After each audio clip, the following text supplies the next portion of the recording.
Quiero que vayamos en nuestras mentes de regreso aproximadamente unos 400 años antes de Cristo.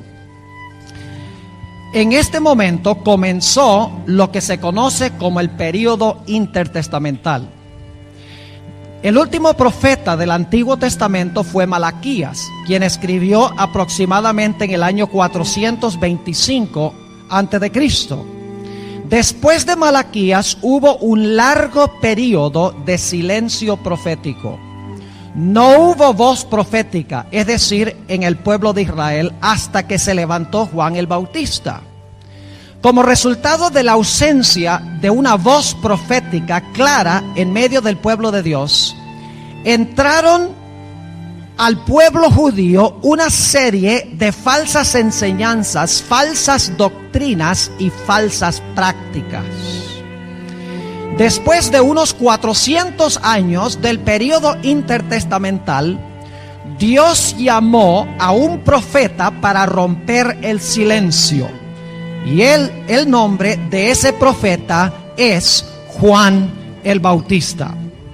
En la primera mitad de nuestro tema, en esta mañana, quiero analizar algunos datos en cuanto al ministerio de Juan el Bautista. Aquel hombre que Dios levantó después de más de 400 años de silencio profético, a quien Dios levantó para corregir muchas prácticas e ideas erróneas que habían entrado en medio del pueblo de Israel.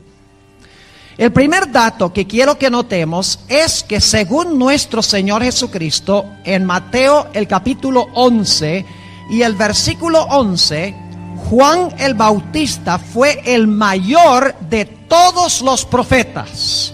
Note lo que dice Mateo el capítulo 11 y el versículo 11. Aquí está hablando Jesús. De cierto os digo que no se levantó entre los que nacen de mujeres otro mayor que Juan el Bautista. Juan el Bautista, según Jesús, fue el mayor de los profetas. Y sin embargo es interesante que Juan el Bautista nunca escribió un libro que está incluido en la Sagrada Escritura. Es decir, Juan el Bautista fue un profeta extracanónico. No escribió nada que está incluido en la Sagrada Escritura. Y eso a pesar de que Juan el Bautista fue el más grande de todos los profetas. Ahora, es interesante al leer en el Evangelio según San Juan, si van conmigo allí, San Juan el capítulo 1 y los versículos 19 al 24, cuando le preguntaron a Juan si él era profeta, él dijo: no, yo no soy profeta. Leámoslo. Juan 1 y los versículos 19 al 24. Dice aquí: y este es el testimonio de Juan. Cuando los judíos enviaron de Jerusalén sacerdotes y levitas que le preguntasen: ¿tú quién eres?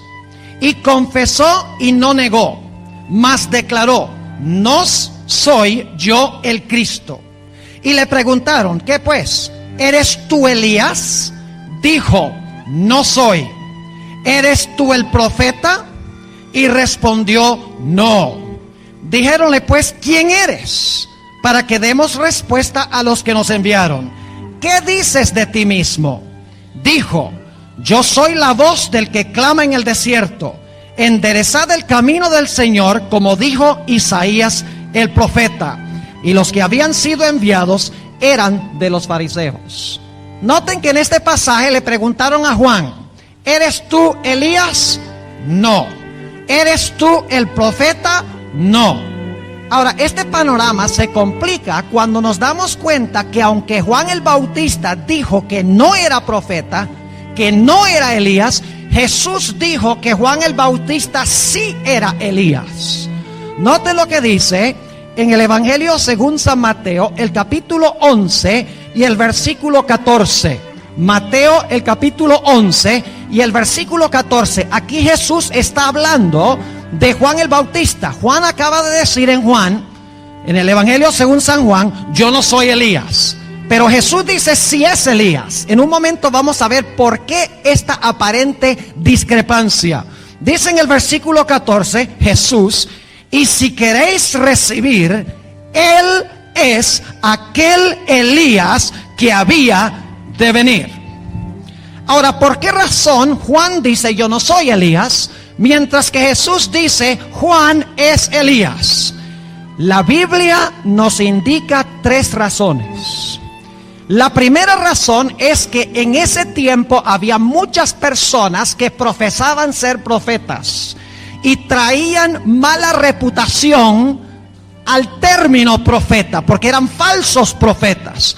Así que Juan el Bautista no quiso identificarse como un profeta, habiendo tantos profetas falsos que profesaban el título. Pero había una segunda razón por la cual Juan el Bautista no quiso llamarse un profeta, y es porque Juan el Bautista era humilde. Noten lo que dice en Juan el capítulo 1 y el versículo 27. San Juan el capítulo 1 y el versículo 27. Era un hombre humilde. No sentía que podía decir: ah, sí, yo soy profeta, yo soy Elías. Dice en el versículo 27: este es el que ha de venir tras mí, hablando de Jesús, el cual es antes de mí, del cual yo no soy digno de desatar la correa del zapato. Es decir, yo ni siquiera soy digno de amarrar las trenzas de las sandalias de Jesús, del que viene tras mí. Juan el Bautista era humilde, por lo tanto no reclamaba el título profeta. Pero había una tercera razón, y es que la obra de Juan el Bautista abarcaba más que la obra de un profeta común y corriente. Noten lo que dice en el Evangelio según San Mateo, nuevamente el capítulo 11 y los versículos 10 y 11. San Mateo 11 y el versículo 9, empezando con el versículo 9. Aquí habla Jesús: ¿mas qué salisteis a ver? ¿Un profeta? También os digo, y más que un profeta. ¿Qué era Juan? ¿Solo un profeta? No, era más que un profeta. 3 razones. Razón número 1, era humilde, no quería ostentarse como profeta. Razón número 2, había muchos profetas que reclamaban el título, que le daban mal nombre. Por eso Juan no quiso reclamarlo.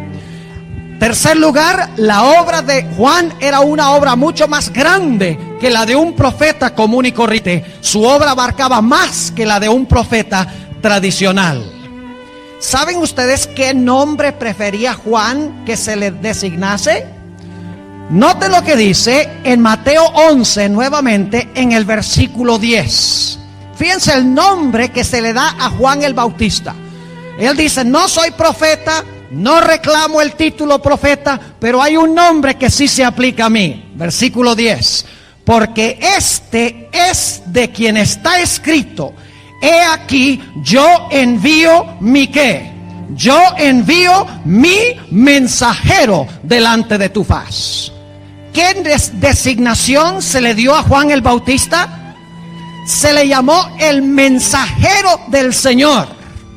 Ahora, otro detalle interesante en cuanto a Juan el Bautista es que el ministerio de Juan el Bautista fue autenticado por profecías del Antiguo Testamento. Es decir, había profecías específicas en el Antiguo Testamento que indicaban cuándo se iba a levantar Juan y qué mensaje iba a proclamar. Él no apareció así de repente. Él apareció en cumplimiento de profecías exactas del Antiguo Testamento. ¿Y cuáles son esas profecías? La primera está en Isaías 40 y el versículo 1 al 3. Vayan conmigo a Isaías 40 y los versículos 1 al 3. La primera profecía del Antiguo Testamento que indicaba que se iba a levantar Juan y qué era lo que iba a proclamar. Isaías 40 y los versículos 1 al 3. Consolaos, consolaos, pueblo mío, dice vuestro Dios. Hablad al corazón de Jerusalén. Decidle a voces que su tiempo es ya cumplido, que su pecado es perdonado, que doble ha recibido de la mano de Jehová por todos sus pecados. Y ahora noten el versículo 3. voz que clama en el desierto. ¿Es ese el texto que mencionó Juan cuando empezó su ministerio? Claro que sí. Voz que clama en el desierto, barred camino a Jehová, enderezad calzada en la soledad de nuestro Dios. Juan se levantó en armonía con una profecía exacta del Antiguo Testamento que indicó el ministerio que iba a cumplir. Pero había otra profecía. Noten lo que dice en Malaquías, el capítulo 3. Malaquías, el último libro del Antiguo Testamento. Malaquías, el capítulo 3, y vamos a leer el versículo 1. Dice: he aquí, yo envío mi ¿qué? Mi mensajero. Ya lo leímos en Mateo, ¿verdad? Hace un momento. He aquí, yo envío mi mensajero, el cual preparará el camino delante de mí. Habían dos profecías del Antiguo Testamento que indicaban que Juan se iba a levantar para cumplir un ministerio y cuál iba a ser la función específica de su ministerio. Ahora, algo muy interesante es que esta profecía de Malaquías 3:1, donde habla de la venida del mensajero antes de que venga el Mesías, es una profecía de que el mensajero va a preparar el camino antes que venga el Mesías a purificar el templo. Noten lo que dice nuevamente en Malaquías, el capítulo 3, y vamos a leer los versículos 1 en adelante. He aquí, yo envío mi mensajero, el cual preparará el camino delante de mí. Y luego vendrá ¿a dónde? A su templo el Señor. Fíjense, el precursor prepara el camino para que el Señor venga a su ¿qué? A su templo. ¿Y a qué viene al templo? Noten lo que dice el versículo 2. ¿Y quién podrá sufrir el tiempo de su venida? ¿O quién podrá estar cuando Él se mostrará? Porque Él es como fuego purificador y como jabón de lavadores. Y sentarse para afinar y limpiar la plata, porque limpiará los hijos de Leví y los afinará como a oro y como a plata, y ofrecerán a Jehová ofrenda con justicia. Está anunciando que el Mesías va a venir al templo a hacer ¿qué cosa? A purificar el templo. Ahora, es interesante que cuando Jesús vino, ¿qué hizo Jesús? Jesús purificó el templo, y lo purificó dos veces. Lo purificó al comienzo de su ministerio y lo purificó también al final de su ministerio. Otro dato interesante en cuanto a Juan el Bautista es que Juan el Bautista nunca hizo un milagro. Noten lo que dice Juan el capítulo 10, Juan el capítulo 10 y los versículos 41 y 42. Juan 10, 41 y 42. Dice allí: y muchos venían a él y decían: Juan, a la verdad, ninguna señal hizo. ¿Cuántas señales o milagros hizo Juan? Ninguna señal. Pero ¿qué fue lo que sí hizo Juan? Dice: mas todo lo que Juan dijo de este era ¿qué? Verdad. En otras palabras, Juan no hizo milagros, pero enseñó palabras de verdad. Ahora, es interesante notar también que Juan el Bautista se levantó en medio de un gran despertar religioso en su época. Había gran agitación entre el pueblo de Israel, y la razón es que estaba por cumplirse una profecía de tiempo del libro de Daniel. Se conoce como la profecía de las 70 semanas. Ellos sabían que la profecía de las 70 semanas estaba a punto de cumplirse. Estaban esperando que viniera el Mesías. Y por lo tanto, cuando se levanta Juan el Bautista a proclamar un mensaje de preparación, en medio de Jerusalén y las áreas circundantes hubo un tremendo despertar y agite religioso. Eso lo dice en Mateo 3, si van conmigo, Mateo el capítulo 3 y los versículos 5 y 6. Un gran despertar religioso en Israel, porque está por cumplirse la profecía de las 70 semanas de Daniel 9. Dice allí en Mateo el capítulo 3 y los versículos 5 y 6 lo siguiente: entonces salía a él, es decir, a Juan el Bautista, Jerusalén y toda Judea y toda la provincia del alrededor del Jordán, y eran bautizados de él en el Jordán, confesando sus pecados. Noten que toda la gente del área va para escuchar este mensaje que está proclamando Juan, porque está a punto de venir el Mesías. Ahora, un dato interesante en cuanto a Juan el Bautista es que Juan el Bautista no era querido por la jerarquía de esa época. Los líderes religiosos lo aborrecían. Quiero que noten eso en Lucas el capítulo 7 y los versículos 29 y 30. Lucas el capítulo 7 y los versículos 29 y 30. Dice aquí: y todo el pueblo oyéndole y los publicanos justificaron a Dios bautizándose con el bautismo de Juan. Es decir, el pueblo quería a Juan, pero noten lo que pensaban la jerarquía de él. Versículo 30: mas los fariseos y los sabios de la ley desecharon el consejo de Dios contra sí mismos, no siendo bautizados de él. Es decir, fue rechazado por los líderes especialmente, mientras que el pueblo gozosamente recibió y escuchó el mensaje. Es interesante que los líderes inclusive decían que Juan el Bautista no era profeta, sino que tenía un demonio. Note lo que dice en Mateo el capítulo 11 y el versículo 18. Mateo el capítulo 11 y el versículo 18. Aquí está hablando Jesús y dice: porque vino Juan, que ni comía ni bebía, y dicen ¿qué cosa? Dicen: demonio tiene. Ahora yo quiero preguntar algo. ¿A quiénes envió Dios a Juan el Bautista? ¿A los romanos? ¿A los filisteos? ¿A los egipcios? El ministerio de Juan era para ¿quiénes?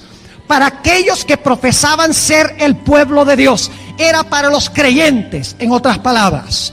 Eso lo notamos en el libro de Hechos, el capítulo 13. Hechos, el capítulo 13 y el versículo 24. Hechos, el capítulo 13 y el versículo 24. Noten lo que nos dice allí. Predicando Juan delante de la faz de su venida el bautismo de arrepentimiento a todo el pueblo de los romanos. A todo el pueblo ¿de qué? De Israel. Su misión era alcanzar a los que profesaban ser el pueblo de Dios. Es más, Dios no levantó a Juan el Bautista para traer nueva luz. El propósito por el cual Dios levantó a Juan era para que la gente regresara de nuevo a la luz que habían perdido. El propósito era restaurar la verdad que había sido pisoteada.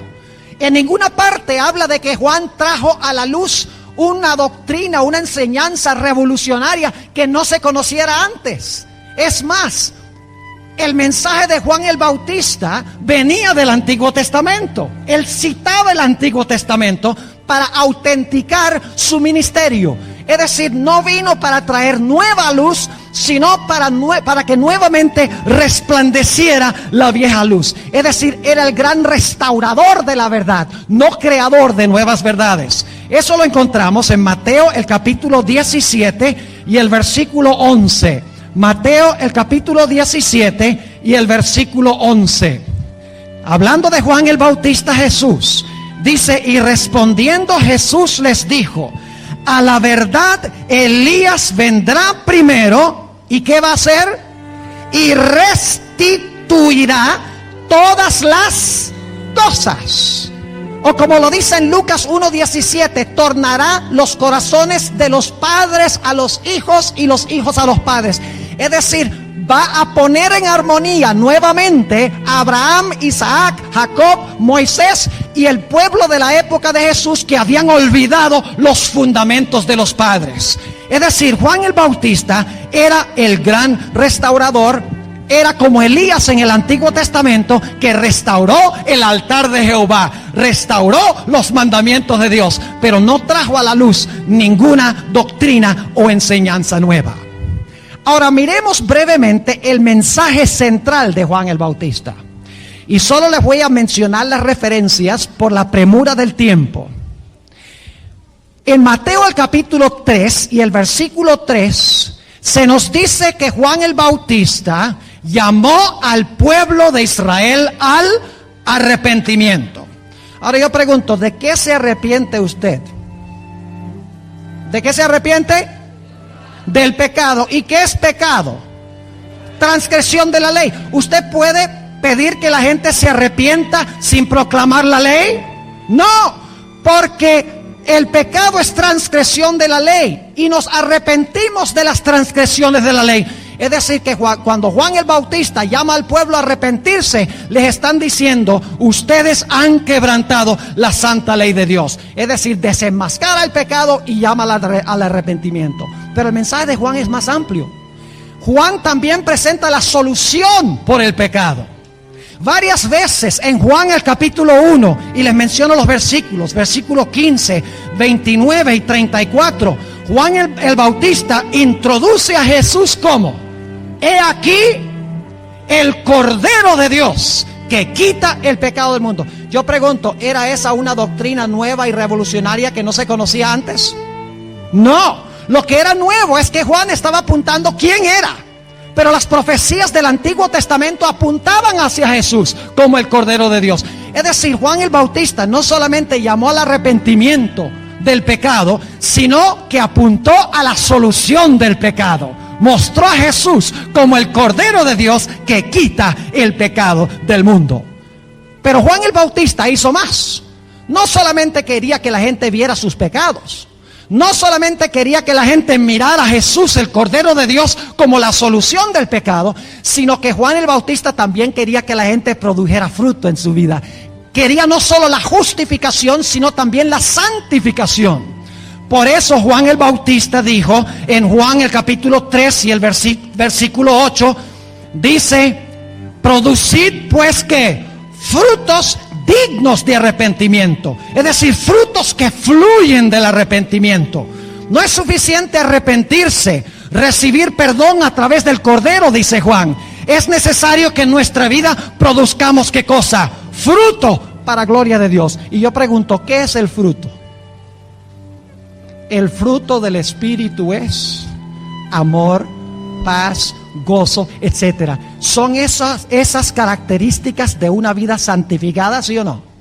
Jesús dice: permaneced en mí y yo en vosotros. Mi Padre quiere que produzcan ¿qué? Mucho fruto, en Juan 15 y el versículo 8. El apóstol Pablo dice en Romanos el capítulo 6 y el versículo 22 que cuando aceptamos a Cristo tenemos como resultado el fruto de la santificación. Es decir, Juan el Bautista predica muchas cosas, cubre toda el área de la vida de la persona. Dice: necesitas arrepentirte del pecado. El pecado es transgresión de la ley. El único que te puede quitar el pecado es el Cordero de Dios. Pero cuando tú vienes al Cordero de Dios, Dios quiere que tu vida produzca ¿qué? Fruto de la santificación. Pero Juan el Bautista proclamó más. Juan el Bautista también proclamó el juicio, que iba a venir el Mesías en juicio. Note lo que dice Mateo, el capítulo 3 y el versículo 12. Mateo, el capítulo 3 y el versículo 12. Su aventador en su mano está, y aventará su era, y ya llegará su trigo, ¿dónde? En el alfolí, y quemará la paja en fuego que nunca se apagará. Una mejor traducción es en fuego que no se apaga. Pregunto, según Juan el Bautista, cuando viniera el Mesías, ¿se iba a hacer una separación? ¿Sí o no? ¿Un juicio para separar a los buenos de los malos? ¿Los penitentes de los no penitentes? Claro que sí. Proclamó que el Mesías iba a venir en juicio y que todo árbol que no produjera fruto iba a ser ¿qué cosa? Cortado y echado ¿dónde? Y echado en el fuego. Ahora yo pregunto, ¿puede usted hablar del juicio sin hablar de la ley? ¿Cuál será la norma del juicio? Dice en Santiago 2:12 que seremos juzgados por la perfecta ley de la ¿qué? De la libertad.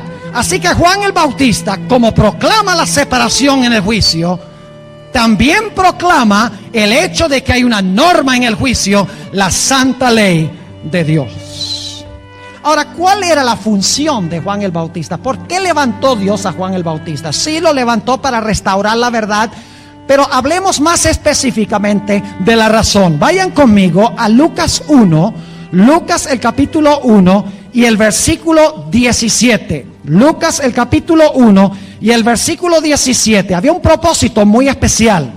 Dice allí, hablando de Juan el Bautista, lo siguiente: porque él, es decir, Juan el Bautista, irá delante de él, es decir, de Jesús, con el espíritu y el poder de Elías, para convertir los corazones de los padres a los hijos y los rebeldes a la prudencia de los justos, para aparejar al Señor un pueblo que apercibido o listo.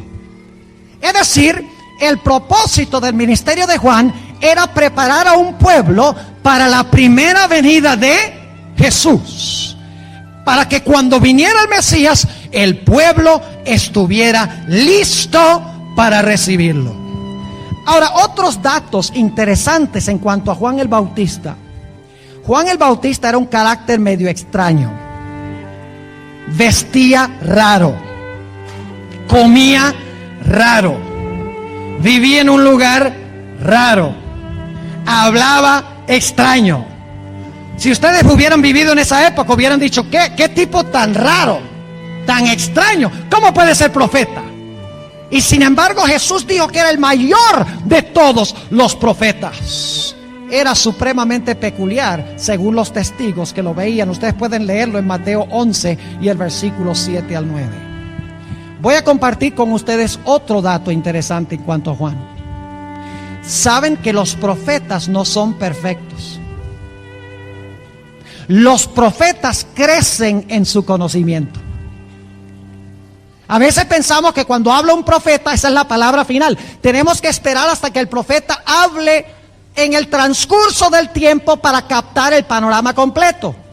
Hablemos un momentico de Juan. Ustedes recuerdan que cuando él les presentó a Jesús, él dijo, miren, este es el Mesías, el Cordero de Dios que quita el pecado del mundo. Pero en Mateo el capítulo 11, ustedes conocen la historia, versículos 1 al 3, Juan el Bautista está en la cárcel y ahora él manda a unos discípulos suyos a Jesús y le dice, ¿eres tú el Mesías o hemos de esperar a otro? Interesante. Lo introdujo como el Mesías y ahora ¿qué? ¿Eres tú el Mesías o hemos de esperar a otro? Juan el Bautista tenía un conocimiento parcial en cuanto a las dos venidas de Jesús. Juan el Bautista creía que iba a haber una sola venida del Mesías, que cuando viniera el Mesías iba a acabar con los romanos, iba a acabar con la historia del mundo, hacer un cielo nuevo y una tierra nueva. Por eso dijo que todo que no produzca fruto es cortado y echado en el fuego. Pero tuvo que crecer en el transcurso del tiempo en su conocimiento. Se parece a una situación en el Antiguo Testamento. Se le apareció Natán. Tal vez ustedes conocen la historia. Vino Natán a David y le dijo a David, mira, tú vas a construir el templo de Jehová. Lo encuentra la historia en segunda de Samuel, el capítulo 7. Le dice Natán, el profeta, a David, mira, tú vas a edificar el templo de Jehová. Y esa noche Dios le dio un sueño a Natán y le dijo, David no va a construir ningún templo. Así que el próximo día Natán tuvo que ir a decirle a David, oh, perdón David, me equivoqué. No vas tú a construir el templo, sino tu hijo va a construir el templo. Los profetas, en otras palabras, no son perfectos en su vida personal, y los profetas se equivocan a veces y crecen, tal vez mejor decir, en su conocimiento de la palabra y su conocimiento de la voluntad de Dios. Ahora quiero que noten, vayan conmigo a San Juan, el capítulo 1 y el versículo 7 y 8. Juan 1 y el versículo 7 y 8. Y ahora voy a compartir con ustedes algo muy interesante. Tal vez algunos de ustedes ya han captado para dónde vamos con esto. Ya han captado un cuadro muy interesante en cuanto a Juan el Bautista, que prepara el camino para la primera venida de Jesús. ¿Saben ustedes? Nosotros hemos leído en el Espíritu de Profecía esa declaración que dice que los escritos de la hermana White son la luz menor que Dios ha levantado para guiar ¿a qué? A la luz mayor. Ahora, por mucho tiempo yo pensé que esa analogía la estaba sacando la hermana White de la relación entre el sol y la luna.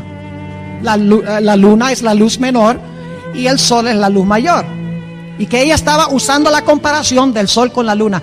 Hasta que empecé a estudiar hace algunos meses este tema que estoy compartiendo con ustedes y descubrí que esa no es la fuente de la analogía de la luz mayor y la luz menor. La analogía es entre Juan y Jesús. Note lo que dice en Juan, el capítulo 1 y los versículos 7 y 8. Juan 1, 7 y 8, hablando de Juan. Este vino por testimonio. ¿Tenía Juan el testimonio de Jesucristo? ¿Lo tenía el testimonio de Jesucristo, sí o no? Claro que sí. Este vino por testimonio, para que diese testimonio de la luz, para que todos creyesen por él. Versículo 8. No era él la luz, sino para que diese testimonio de la luz. ¿Juan el Bautista era la luz? No, vino para dar testimonio de la ¿qué? De la luz. Pero ahora les voy a compartir un texto muy interesante. Vayan conmigo a Juan, el capítulo 5 y los versículos 35 y 36. ¿Saben que Juan el Bautista sí era una luz? Pero ustedes dicen, acabamos de leer que no era él la luz. ¿Cómo que era una luz pero no era la luz? Note lo que dice Juan 5 y el versículo 35 y 36. Hablando Jesús de Juan el Bautista. Él era, ¿qué cosa? Antorcha. ¿Qué era Juan? Yo pregunto, ¿qué tiene más luz? ¿Una antorcha o el sol? ¿Una antorcha tiene luz? ¿El sol tiene luz? ¿Cuál de las dos es la menor? La antorcha. Noten, él era antorcha que ardía y alumbraba. Y vosotros quisisteis recrearos por un poco a su luz. Mas yo tengo, ¿qué cosa? Mayor testimonio que el de Juan. Porque las obras que el Padre me dio que cumpliese, las mismas obras que yo hago, dan testimonio de mí, que el Padre me haya que el Padre me haya enviado. Es decir, Juan el Bautista es la luz menor que lleva a Jesús, ¿qué cosa? La luz mayor. Pero ahora nos preguntamos esto: ¿para qué necesitaba el pueblo de Dios una luz menor cuando en su medio iba a estar la luz mayor? ¿Para qué una antorcha cuando el sol iba a caminar en medio de ellos? Quiero que vayan conmigo a Juan 5 para responder a esta pregunta. Juan 5 y el versículo 39. Yo quiero preguntarles, ¿los judíos tenían las escrituras, sí o no? Del Antiguo Testamento. ¿Profesaban conocerlas? ¿Las estudiaban? ¿Profesaban obedecerlas? Claro que sí. Pero ¿qué hicieron con Juan? Lo rechazaron. ¿Qué hicieron con Jesús? También lo rechazaron. Entonces yo pregunto, ¿estaban obedeciendo la Biblia? ¿Entendían la Biblia? No. La razón por la cual Dios levantó a Juan no fue para traer nueva luz, sino para que la gente pudiera estar sin excusa, diciendo, mire, este que está aquí es el Cordero de Dios. Este es el Mesías prometido en las profecías. Es decir, el propósito por el cual levantó Dios a Juan, la luz menor, era para apuntar hacia ¿qué? Hacia la luz mayor y explicar las profecías del Antiguo Testamento. Ahora noten Juan 5 y el versículo 39. Escudriñad las escrituras, o tal vez mejor traducción, escudriñáis las escrituras, porque a vosotros os parece que en ellas tenéis la vida eterna, y ellas son las que dan testimonio de mí. ¿Qué dan las escrituras? Testimonio de Jesús.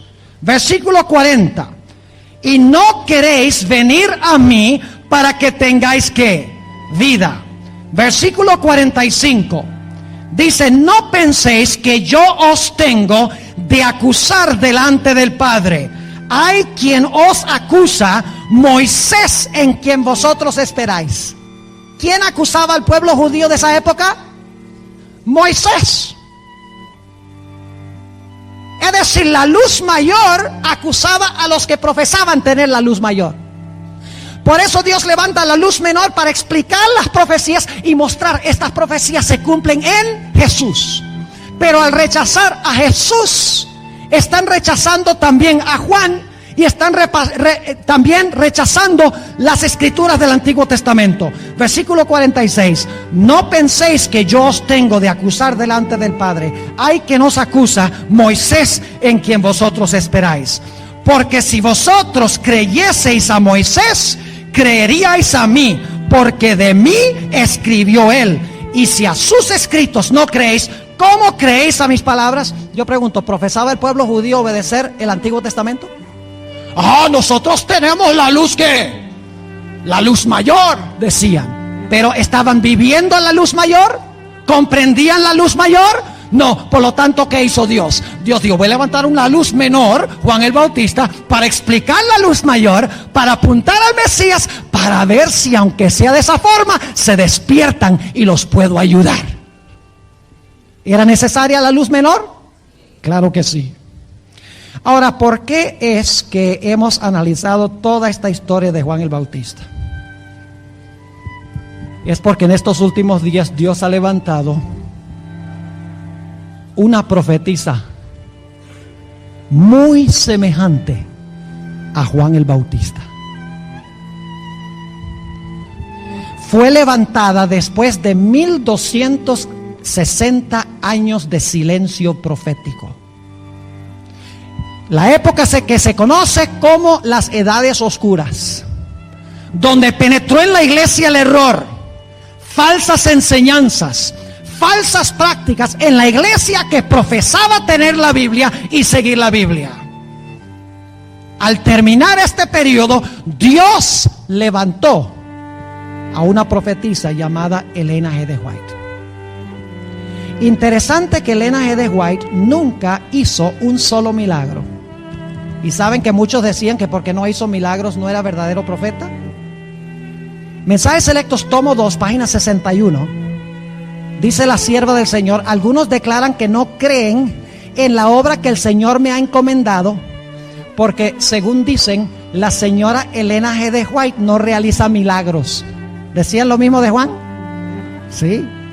Pero aquellos que esperan que ocurran milagros como una señal de dirección divina están en grave peligro de ser engañados. Yo pregunto, ¿cuántos libros tenemos en la Biblia que se llame el Evangelio según Elena G. de White? Ni uno. Entonces, ¿cómo puede un profeta ser verdadero profeta si no tiene un libro en la Biblia? Juan el Bautista fue el mayor de todos los profetas. No tenía un libro escrito en la Biblia. Ahora, es interesante también notar que cuando le preguntaron a la hermana White, ¿eres tú profeta?, ¿qué dijo ella? No.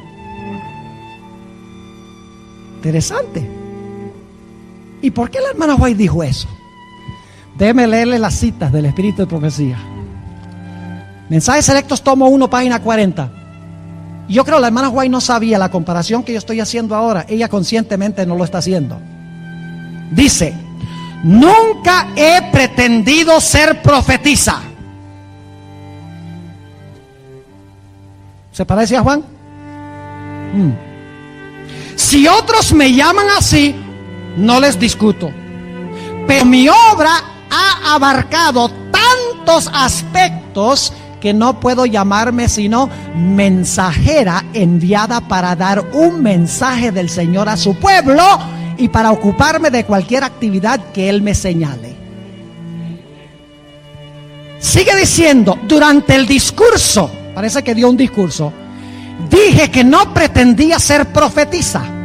Algunos se sorprendieron ante esta declaración, y como mucho se está diciendo de esto, daré una explicación. Otros me han llamado profetisa, pero nunca pretendí ese título. No he sentido que era mi deber designarme así. Los que osadamente pretenden que son profetas en este nuestro día son con frecuencia un oprobio para la causa de Cristo.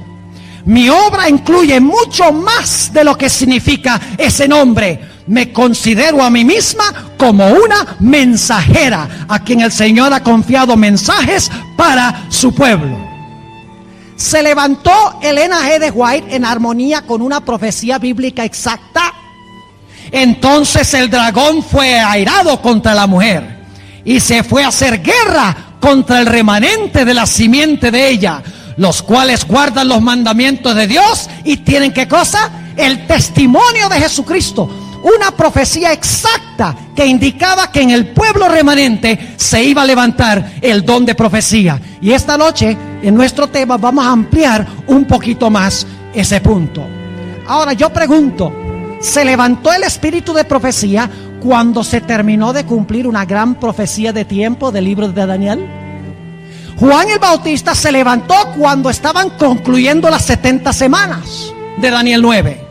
Elena White se levantó cuando estaban terminando los los 2300 días, que también son una profecía de Daniel el capítulo 9.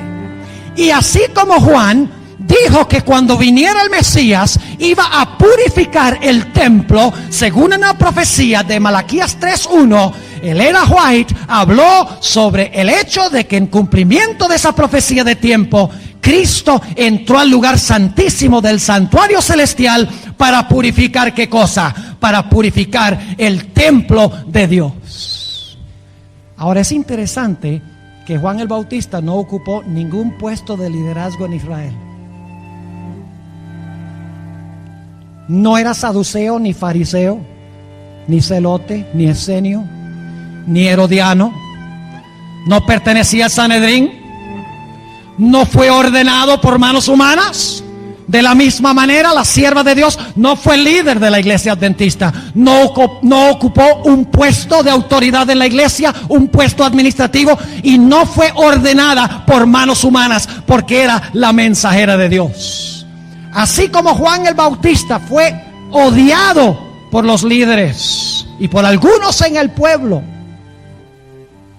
lamentablemente tengo que decir hoy que en la iglesia adventista del séptimo día, entre muchos, la sierva del Señor es motivo de burla. Y se han escrito inclusive en los Estados Unidos artículos diciendo que el problema que tenía Elena G. de White es que ella estaba endemoniada. No hay nada nuevo debajo del sol. Otros dicen que era epiléptica, que sus visiones venían como resultado del mesmerismo o del hipnotismo. ¿Saben ustedes que en la Biblia siempre odiaban a los profetas? Ustedes muéstrenme en la Biblia un profeta que la gente haya querido. Ni uno. Los odiaban, los crucificaban, los apedreaban. ¿Y saben por qué? Porque decían la verdad. Porque ponían el dedo en la llaga con la intención de sanar. Y la gente no le gusta que se les diga la verdad. Por eso en vez de cambiar dicen, no, esa que está hablando, ese es un falso profeta. Ahora, si todo el mundo amara a la hermana White, entonces yo diría, esa era falso profeta. Pero si todo el mundo, o muchas personas por lo menos, la aborrecen, yo digo, la sierva de Dios andaba por buen camino. ¿Por qué levantó Dios a Elena G. de White?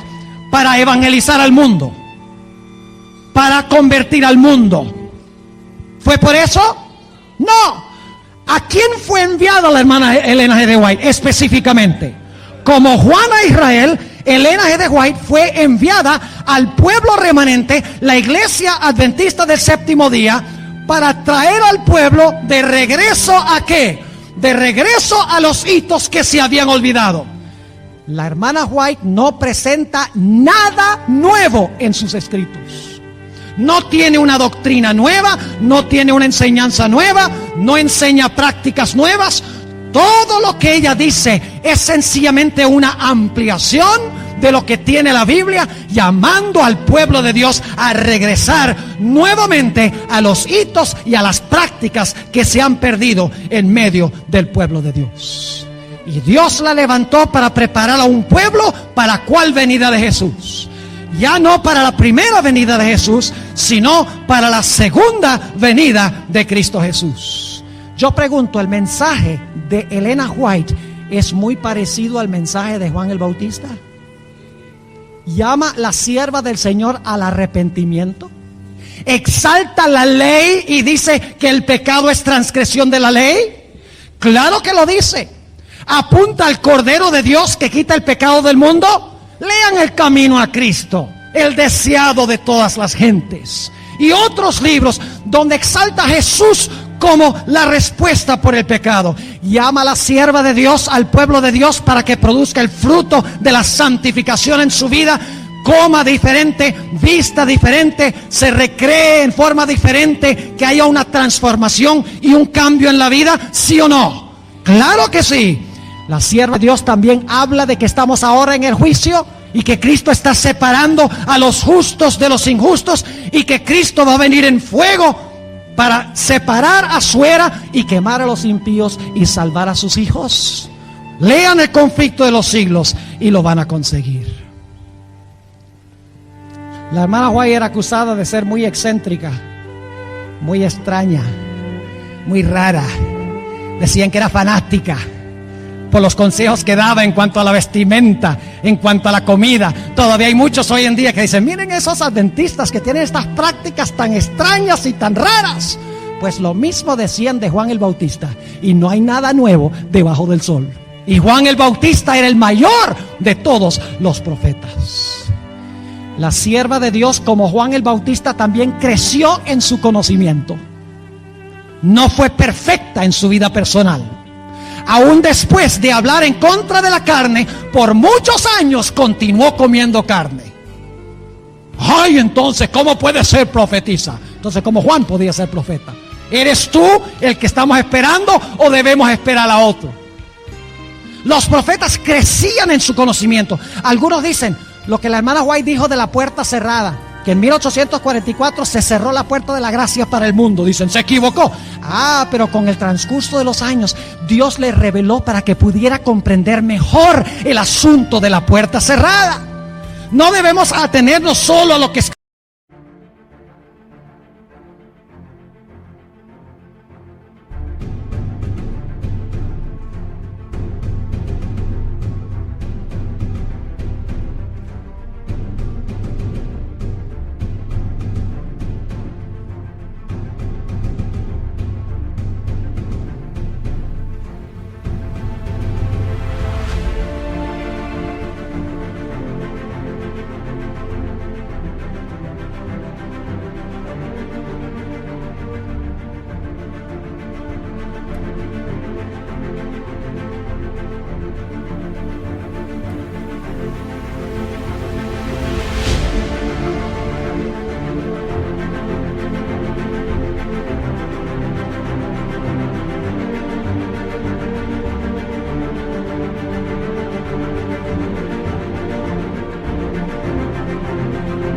Escribió en 1845. Debemos ver cómo ella creció en su conocimiento y cómo su conocimiento culminó con la verdad completa y total. Ahora, es interesante, y voy a concluir con esto,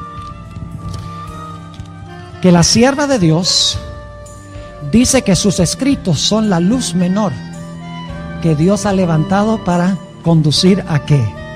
A la luz mayor. Esto se encuentra en el Colportor Evangélico, página 174. El Señor ha enviado a su pueblo mucha instrucción, línea sobre línea, precepto sobre precepto, un poquito aquí y un poquito allí. Poco caso se hace de la Biblia. ¿Poco caso se hace de qué? ¿El pueblo de Israel hacía poco caso de la Biblia? ¿Profesaban tener la luz mayor?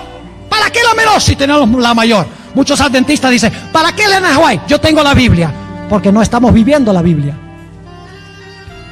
Sigue diciendo, poco caso se hace de la Biblia, y el Señor ha dado una luz menor para guiar a los hombres y mujeres a la luz mayor.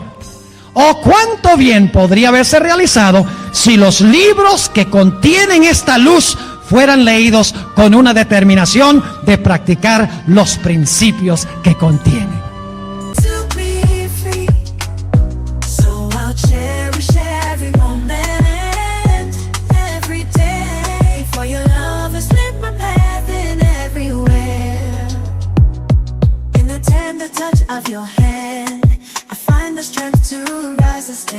Through every trial, every tear we've shed, your love's been the shelter where I find my bed. For your love's been my anchor in life's stormy seas, a beacon of hope guiding me to be free.